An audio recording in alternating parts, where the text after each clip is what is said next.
I was ordained in the Presbyterian Church USA in 1995. But I would say that I have been in ministry for much longer than 20 years. I want to live out the rest of my life doing some work on issues that are closer to me personally, and I'm particularly interested in the issue of Korean division, but not just as a geopolitical issue, but how it has impacted all of us. It's not limited to those who actually went through the war, but I believe that division actually impacts all of us personally, and I really believe that one of the reasons why Koreans have a really hard time dealing with difference, the issue of difference, has a lot to do with the fact that we have lived, or we continue to live with this reality that makes it very difficult for us to tolerate differences, because when one is right, the other has to be wrong.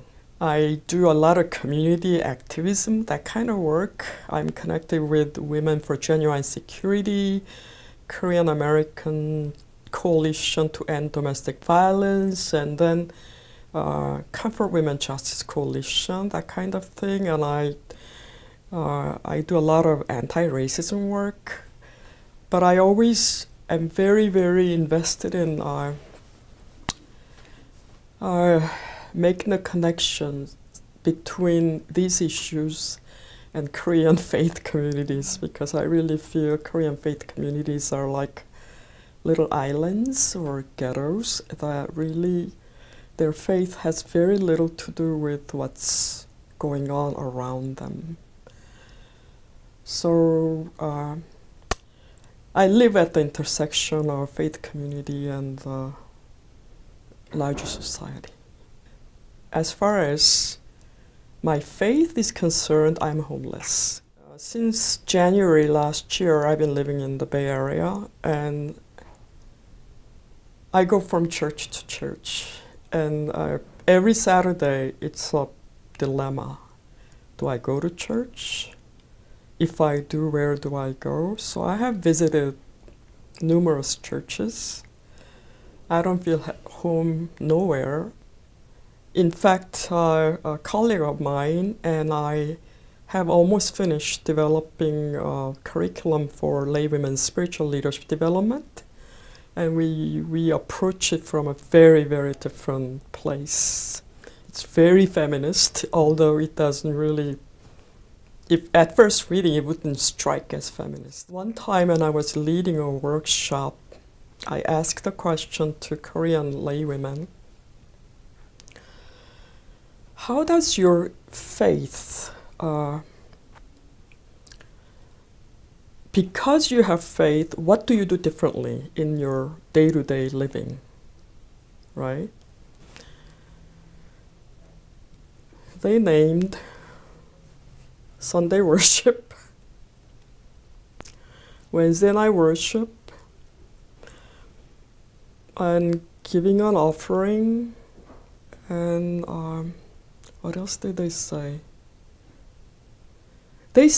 Everything had to do with what they did in church life. Nothing about how they live out their faith in the larger world. It was astounding to me. It was completely, I knew it, but deep down, I was just like, I wanted to cry. It's just, because when I ask a similar question to Presbyterian women at large, you know what they say? These are 70, 80-year-old women. They talk about buying locally, conserving water, eating rightly, and doing, help end violence against women, and help end militarism. You know, they talk about real life things. So this complete privatization of faith, and I used to think it's because of our survival needs, that because of the war and colonialism and war and all this, and also division, that if you said anything that was not really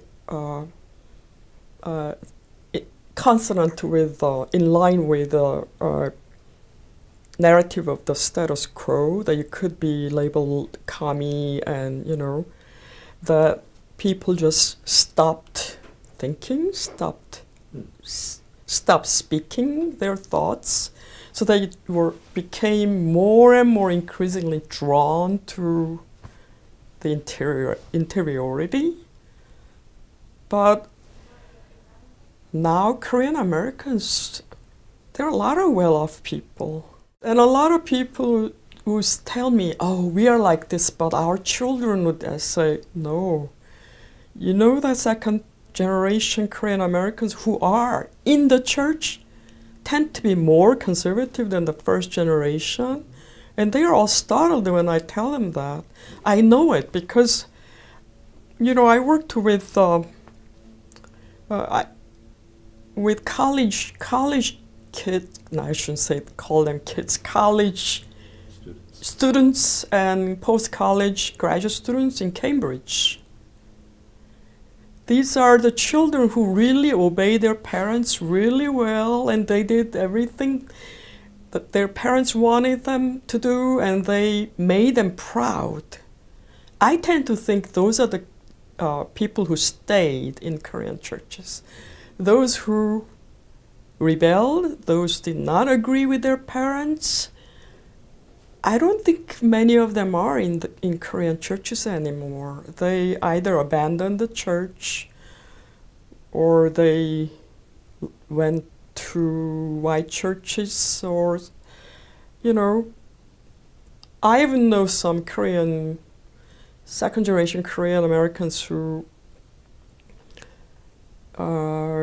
became Buddhists because they felt that Buddhism was much more aligned with their cultural identity, because they saw white Christianity, you know, in the Korean church. So, yeah, these things happen, and I'm afraid older generation Koreans just close their eyes. What happened to our grandparents is embodied in our cells. Mm-hmm. You know, so this is one major reason why I am almost like haunted by this trauma of the Korean division. Mm-hmm. It's not only because my parents are from the northern part of Korea. Holocaust victims have, they have done these studies, and they have a lot of research data to prove that even those children are descendants of Holocaust survivors who never knew that their parents went through that experience, they exhibit the same symptoms, you know, and I'm sure I do too. It's just that I don't know exactly how I do it, but so this is why Korean division to me is not just a political reality. It's an extremely embodied personal, psychological, emotional, social reality. And it's really too tragic that churches that are supposed to be healing communities do not address it. And if they address it, they only address it in a very dogmatic way. And we have to really humanize it, I think. One of the reasons why I went to seminary was because I was very, very disillusioned by the church I went to, which was called the Kami Church in LA. A red church. Intentionally called that? No, people called it. Oh, okay. People called it a Kami Church or red church. 빨갱이 교회. So we had all the political dissidents in this church, but not only political dissidents, but those who are, you know, when Park Chung-hee came to power, and then, in the 70s, this church was started in the 70s, and because of repression, you know, journalists and broadcasters, they all lost their jobs, and then some people in the army who are not really friends of Park Chung-hee. So we had admirals, and, you know, we had all sorts of people in this church. And by observing them and how they influence the church community, I realized that political activism was just one way of social transformation, that it could not bring about total transformation.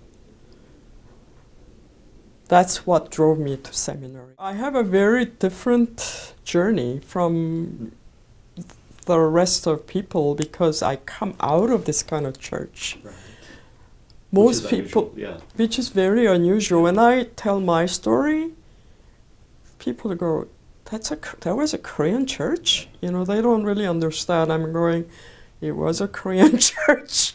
That's where I learned about the civil rights movement, the Trail of Tears, Dietrich Bonhoeffer, 안창호, 조만식. I mean, I learned those were all in the sermon. So we are sitting in the choir, and then at some point somebody in the back asks, so where is the pastor now? 목사 지금 뭐?